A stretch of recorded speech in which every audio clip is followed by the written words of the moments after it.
Welcome to Sports Time with Chris. 49ers fans, it's Cowboys week. Now, a lot of you who are a little bit older may understand what the 49ers versus Cowboys rivalry means. This was mostly a thing in the 90s, but I'm a little too young to have fully appreciated the rivalry. And so, you know, when you're a young 49ers fan, at least when you're like me, you quickly learn about the Cowboys and 49ers rivalry. And there is so much lore and intrigue behind this storied competition between these two franchises. Of course, one of the very first plays, I guess, or moments that I discovered that made me a 49ers fan was Dwight Clark's catch against the Cowboys. The catch, of course. And I remember very specifically watching that play on YouTube. I think that was the moment I became a 49ers fan. If I had to pinpoint a single one, that would probably have to be it. And it's there are so many parts to this rivalry, right? There's Terrell Owens, who played for both franchises, Deion Sanders,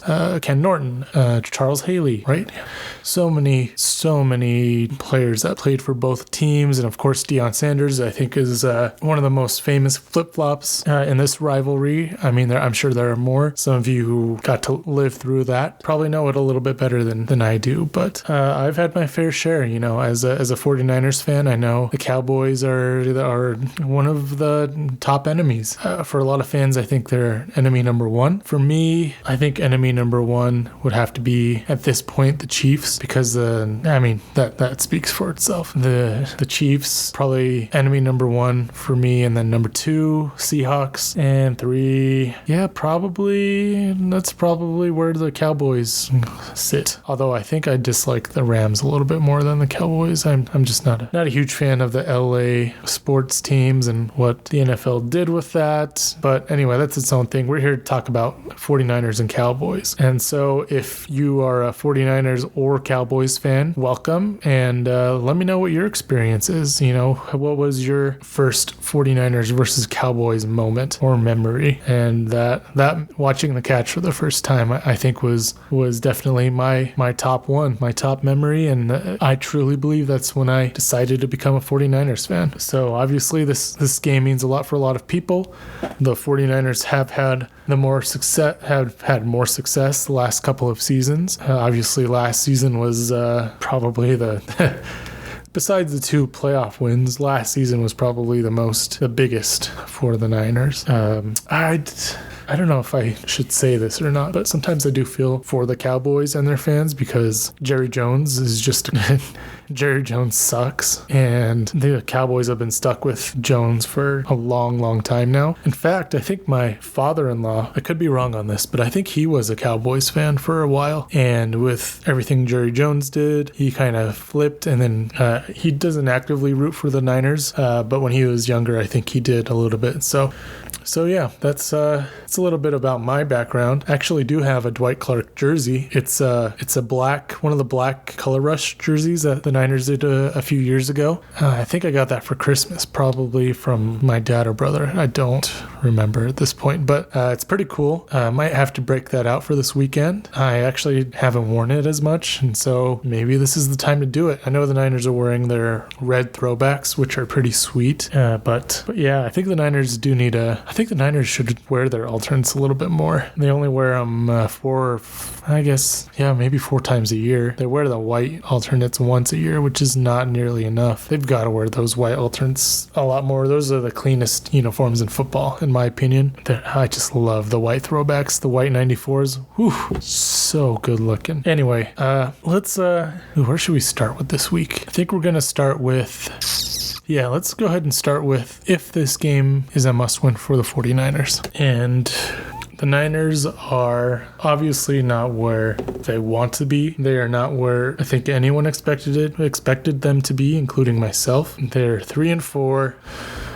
and they have an opportunity to get back to 500 before their bye week. And I do think that this game is a must win. I really do. This first stretch before the bye week was supposed to be the easy part of their schedule, quote unquote. And having lost 4 games, 2 of them they really should not have lost, Cardinals and Rams, but they did. And not only are they NFC losses, they are NFC West losses, which is huge because right now they're sitting in 3rd place behind the Seahawks and Cardinals. And the Rams, even though there are rumors that the Rams are going to trade Matthew Stafford and all the Vikings executives are watching Stafford and Cooper Kupp tonight, they're 2-4. They're right behind the Niners. And 1 win for the Rams and a couple of losses by the division. The Rams are right back in the mix. And I don't know if these rumors really have any truth to them or not. But I mean, if the Rams keep winning, then they have a chance to win this division and go to the playoffs. Now, are they going to have a great shot in the playoffs? I guess we'll see. They did beat the Niners, but the Niners haven't looked amazing this year. So who knows? But I think the Niners they cannot afford to lose this game. Absolutely, they cannot afford to lose this game. Going into the bye week 3-5, to make the playoffs, you've got to win at least 10 games. And that doesn't even take into consideration what what the rest of the NFC West does or what the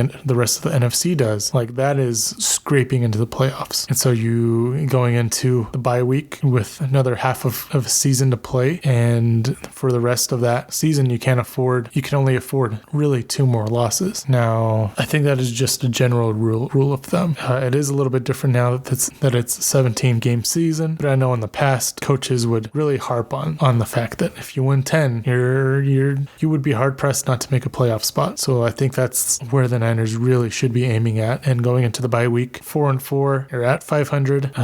You don't want to lose 3 more games, but you can afford to, especially with Buffalo Bills coming up. There are some tough NFC games. The Buccaneers. I think the Buccaneers are quietly one of the strongest teams in the NFC. They did just lose Chris Godwin for the season, and Mike Evans is going to be out for a while, so he may not play against the Niners. But I don't know. They didn't play great against the Ravens on Monday night. I still think they're going to be pretty good. I think they're legit. Now, I did also think I thought the Saints were legit for a little bit for the first 2 games. I was like, man, this Saints team is going to be unbeatable. And then I don't think they've won a game since. And they lost to the Broncos, of all teams. Who loses to the Broncos? Anyway, I think this game means a few things for the 49ers.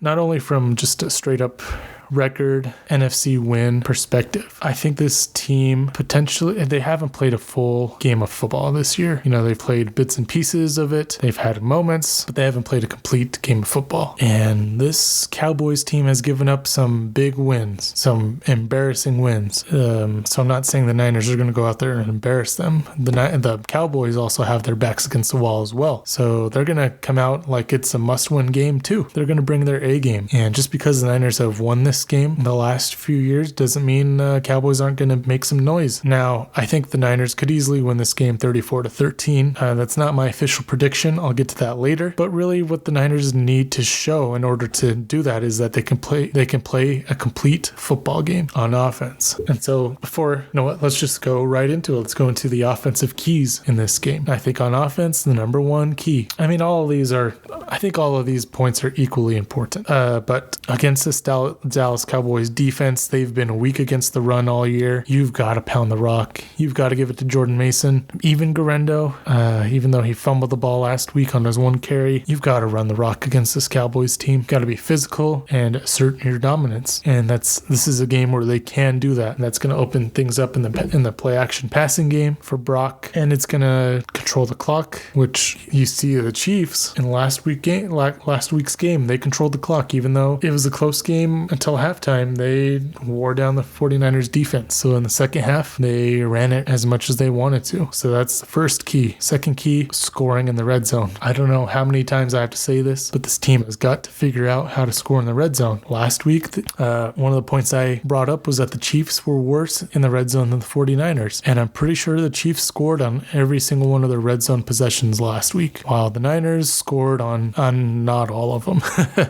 You've got to be able to score on all of them, especially with this kicker. Yes, he made a 55-yard field goal, but he also missed an extra point. Shanahan, just go for it. If you're down by 2, go for the 2-point conversion. That one little point is not going to make that big of a difference when you tie it up and play the matching game. So scoring in the red zone as usual. And of course, turnovers. Last week, all the turnovers fell on Brock Purdy. And I'll get into him a little bit more here in a second, but he was just trying to do too much. I think he's trying to compensate for losing Debo and Ayuk and not having Jennings. And so that is one key, is not turning the ball over. Obviously, that makes a huge difference in games. It broke the 49ers back last week. Can't let that happen against this Cowboys defense, who have a really strong offense. Now their running game is so-so. I mean, their running back is Ezekiel Elliott. A few years ago, that meant something. Now, well, I mean, hey, to be fair, Kareem Hunt had a really strong second half against the Niners too. So maybe it'll be an Ezekiel Elliott comeback game for Dallas.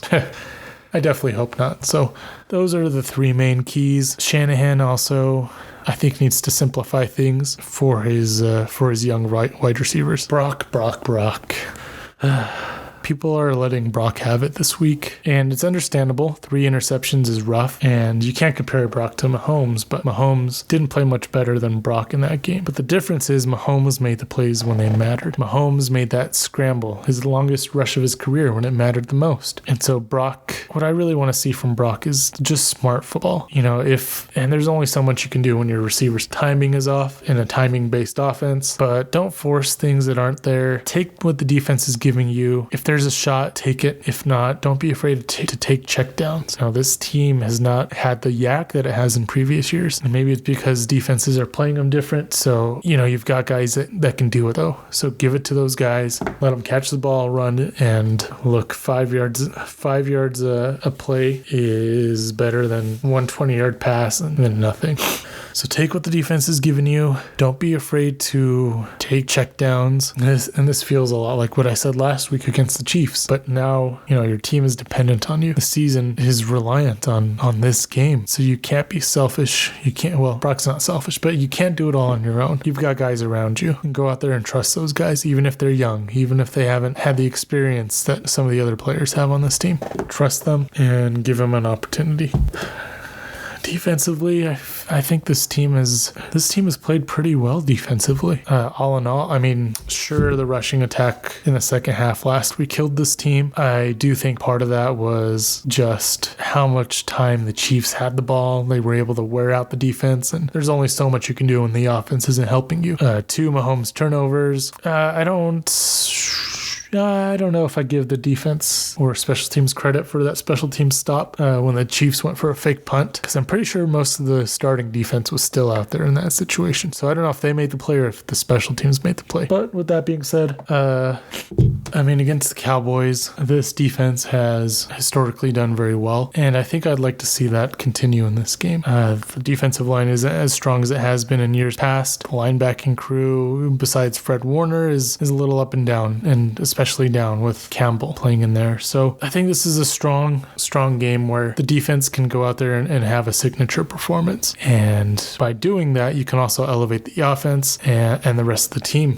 So this defense has been really good. Nick Bosa, I'd like to see get a sack. Some of these young defensive linemen like Evan Anderson. I don't know if Kevin Givens is going to be playing or not, but I just want to see this defensive line go out there and take over this game. Prove me wrong. Prove that this defensive line is one of the stronger ones we've had, because up to this point, it doesn't look like they're anywhere close to that. The one area where the Cowboys can expose the Niners, well, not really expose, but continue to beat the Niners is special teams. The Cowboys have one of the best special teams units in the NFL this season, and the Niners I don't know where they rank, but man, it seems like every game there's a special teams mistake. It's like they make one big special teams play and one big special teams mistake, and the mistakes stand out a little bit more than the errors, because the mistakes stand out more than the positives, because the mistakes have hurt the Niners and the positives have not helped the 49ers because the offense can't score in the red zone. So I would just really like a week where special teams is there's no special team, like nothing special that happens with the special teams. There's a punt, there's a field goal. That's it. Punting, field goals, extra points. That's it. Nothing crazy. That's all I want from the special teams. I hope they can get it against against this Cowboys squad that is pretty good on special teams. So just please, 1 week without a special teams anything. I guess that brings me to my score prediction. I'm going to be honest. This game should be 34-13. That is what I want the final score to be. However, the Niners have not shown me this year that they can play a full 60-minute football game from start to finish. And until they can prove that to me, then I don't think this team is a serious contender. And so, with that being said, I'm expecting this 49ers team to figure it out, but not quite to the extent that they can. They're going to win this game 20-10, and they're going to show remnants of a complete game, but still fall a little short of that. Now, if they do manage to put together a complete game and completely destroy the Cowboys like they should, then I will feel a lot better about this season going forward.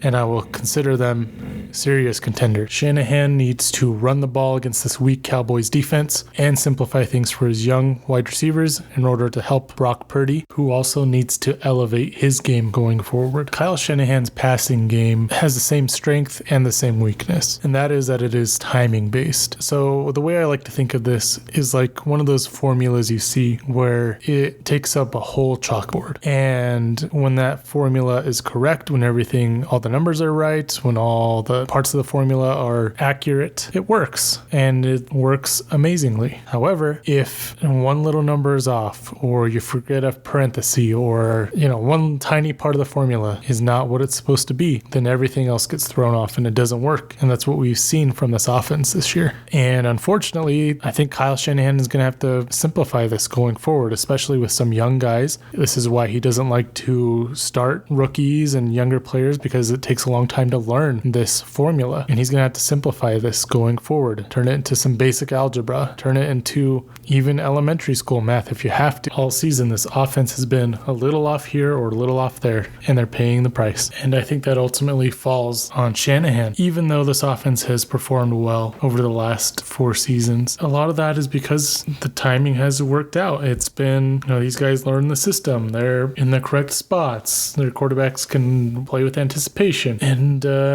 it has been the downfall this season because teams are figuring out where their spots are going to be. They're pushing the receivers off course just a little bit. It's throwing the timing off. It's making it so Brock can't throw to a specific spot. They can't reach their landmarks. And I really have to give a big shout out to Johnny Dell's Football Academy. If you haven't watched his channel before, you should absolutely check it out. He dives into 49ers film every week, breaks it down. But for the offensive side of the football, he literally uses Kyle Shanahan's playbook. Occasionally, he'll show diagrams of what specific plays are, and literally they look like they're straight from Kyle Shanahan's playbook. And there are routes in the passing game where it says, you run this route, but if the safety does this, then you switch it to this kind of route. You run towards the inside safety.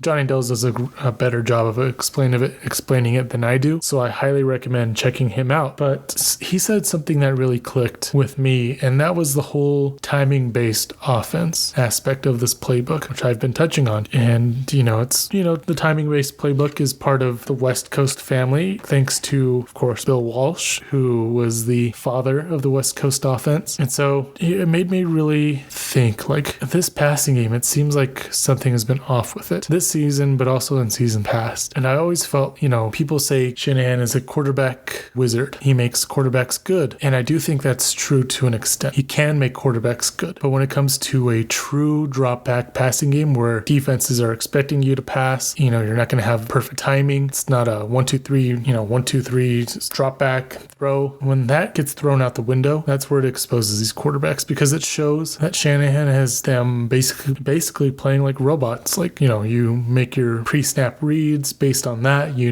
This is probably where I'm going to go. You snap the ball, you see what the defense does, you make your reads reads. You go through 1, 2, 3. What's the defense doing? And then you throw to a spot. And that, I think, takes away from what these quarterbacks can really do. Like when Brock is able to go back there and just play quarterback instead of playing like a robot where, oh, this is where the ball's supposed to go. This is boom, 1, 2, 3, bomb. And I think we've been seeing that a little bit more. And unfortunately, it's like Kyle Shanahan is starting to turn Brock into Jimmy G, because I think it was the same issue with Jimmy Garoppolo where Shanahan did elevate him, but also he diminished his ability to play true quarterback. And unfortunately, it seems like he's doing that with Brock as well. And I think he needs to let Brock take the reins, play true quarterback, have control of the offense, and a true drop back passing game where timing isn't everything, where the entire play doesn't rely on a receiver being in a certain spot and going to his landmark. So if we see that, then I think things will improve for this offense, especially, like I said, with these younger players who don't have the experience that some of the older guys did, like Ayuk and Jennings and Debo. Now, those guys might not, Ayuk's out, obviously, but Debo and Jennings aren't out there, then Pearsall and Cowing are going to have to play, and they don't have that timing down. And we saw what happened last week, even a guy like Ronnie Bell. Anyway, whatever my last point got cut off there, I'm sure you're noticing at this moment, because I don't remember why I stopped recording, but something came up and anyway, my main point was that Shanahan needs to simplify things for the young receivers. And anyway, Twitter has been going a little bit crazy with the whole should Brock Purdy be able to audible or not, and I said that it was an issue that Shanahan calls 2 plays in the huddle, and Brock essentially told the media he's not allowed to. Well, there's rarely any circumstance where he goes up to the line of scrimmage and says, oh crap, the defense got us. A lot of times he said, Shanahan calls 2 plays at a time, usually a run and a pass, and Purdy's able to switch between them depending on what the defense gives them. But what bothered me about what Brock said is that Shanahan believes with those 2 play calls, they have all the answers to whatever the defense throws at them. And I don't know how those 2 play calls the defense can do anything, right? And so those 2 play calls we've seen this year against the Vikings and Chiefs, this offense, it's like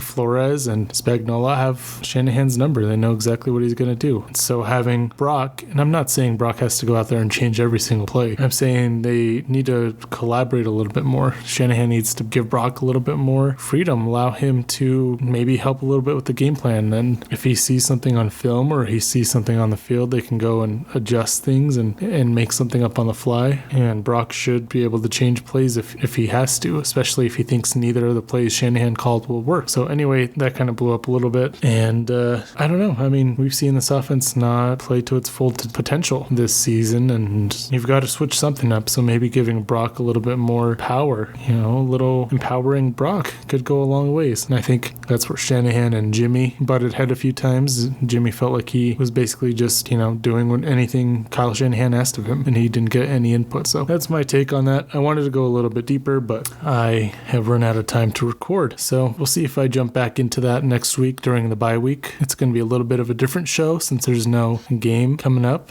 So yeah, stay tuned for that. I'm sure that'll still, it may not release on Saturday. Next Saturday's a big weekend for me. We've got youth football championships that day, so I'll be working. So maybe it'll drop on Sunday instead. That might work a little bit better for me, but we'll see. Anyway, thank you for listening. I appreciate every single one of you. If you can, please like the video, subscribe. Let me know what you think in the comments. I'm always trying to improve and do things a little bit different. I think I've mentioned this before, but eventually I'd like to do, a face cam or even live shows, but I just don't. The only camera I have right now is my laptop webcam, which is fine, but it only shoots in 720, and I'm the kind of person where I just want to have the highest quality equipment I possibly can. Of course, I'm still using a USB mic because that's the only thing that works on my computer right now, but eventually I'll get everything upgraded and up to a more professional setup. But anyway, thanks again for listening. This has been Storytime Sports Time with Chris.